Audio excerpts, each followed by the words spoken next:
One day, a wild bull was walking down a street and he saw this beautiful paddy field. And the bull was thinking, wow, what a beautiful paddy field. I need to eat some paddy. So what he did was, he jumped to the paddy field and started eating paddy. But there was this farmer who was so mindful watching the paddy field, and he saw the bull was eating paddy. So what the farmer did, he ran across the paddy field and grabbed the bull from its horns and wrapped the muzzle around the horns and gave a huge blow to the bull. What happened to the bull? The bull was confused. So the bull ran away. But the nature of the bull is that he forgets everything very quickly. And the next day, what happened? The bull was walking down the same street and saw the paddy field, jumped to the paddy field and started eating paddy again. But there was this mindful farmer who was watching the paddy field. He gave a sound beating on that day as well. So this happened for a little while. But there came one day that the bull was thinking, okay, today I don't want to jump into the paddy field. Why? Because I always get beaten up by this guy. So on that day, the bull didn't jump to the paddy field. On that day, the bull was very disciplined when he was near the paddy field. He went and he passed the paddy field without jumping towards it. So the Buddha used this wonderful story and metaphor to give us a beautiful message. The Buddha says, this is the nature of our mind. It's like a wild bull. Forgets everything, runs towards these evil thoughts, and it has no discipline. So the Buddha says how we should discipline, like that mindful farmer. We have to be mindful and watch our thoughts and take control over it. How to take control over our thoughts? So Buddha give us a beautiful way to do that. The Buddha says, whenever your mind runs towards these evil thoughts, what do you have to think? You have to think the downside of all these evil thoughts. For an example, if you have hatred in your mind, you have to think, this is not good for myself. This is not good for my physical health. This is not good for my mental health. And this is not good for me as well as others. My hate is not good for me and as well as others. In that way, by considering the downside and the danger of your thoughts, you can stay away from evil thoughts, and also you can discipline your thoughts.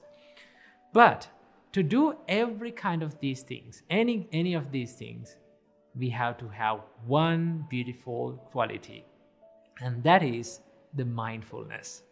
So the Buddha says, watch your mind like a farmer who's watching the paddy field. Right? So without mindfulness, we cannot do any kind of these things. We cannot discipline our mind. We cannot take our mind from unwholesomeness to wholesomeness. So we need to have this beautiful quality of mindfulness. And also we need to consider the danger of our thoughts, because one thought can create a beautiful world, and just one thought can destroy this whole world. That is the power of our mind. So understand that the nature of all of our minds are like a wild bull. So many people complain when they start meditating, they say, oh, my mind is not disciplined. It's always busy. It's running here and there. I'm very scattered brained. Well, at the beginning, we all are like that. When we start meditation, our minds start to run here and there. Only when we start meditating, we realize that how busy our minds are, how scattered our minds are. So what we have to do, whenever our mind gets distracted or disturbed or running into these kind of evil thoughts, we have to kindly bring it back to the wholesomeness. You may have to do this again and again. You may have to do it for years, but there will be a day, definitely, there will be a day that your mind becomes disciplined, but only if you keep doing this, right? It's all about the little steps that you take to discipline your mind every single day. And every practice adds up to your life. That is the wonder of this beautiful Buddhist path. Every practice that Buddha teaches us adds up, and it always helps to us.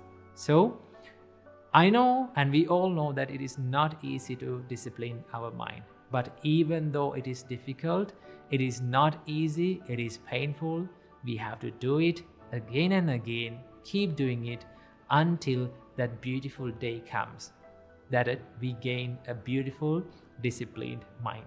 So keep practicing, disciplining our mind, and be happy. Namo Buddhaya. Namo Buddhaya. In the past, there was an acrobat who was doing stunts on a bamboo pole, and he had a student. One day, this acrobat called to his student and said, "Dear students, let's do stunts on bamboo poles and let's make a good living out of it."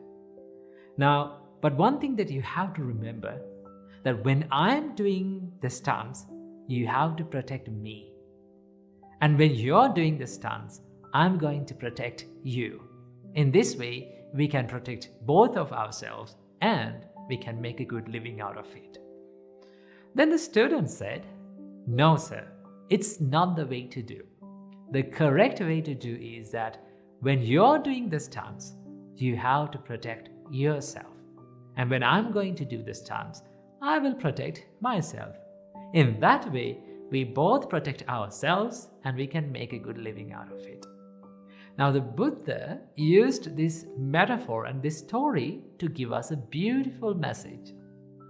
The Buddha says, protect yourself from unwholesome actions, unwholesome thoughts, and unwholesome speeches. When you protect yourself as well as the others. Now, Buddha explains how to protect oneself. The Buddha says, practice mindfulness to protect yourself. When you practice mindfulness, you become more mindful about your actions, your thoughts, and your words. When you become more mindful about your thoughts and actions, then you can take control of your life. When your life is under your control, you protect yourself. And also, when you protect yourself, you protect others as well.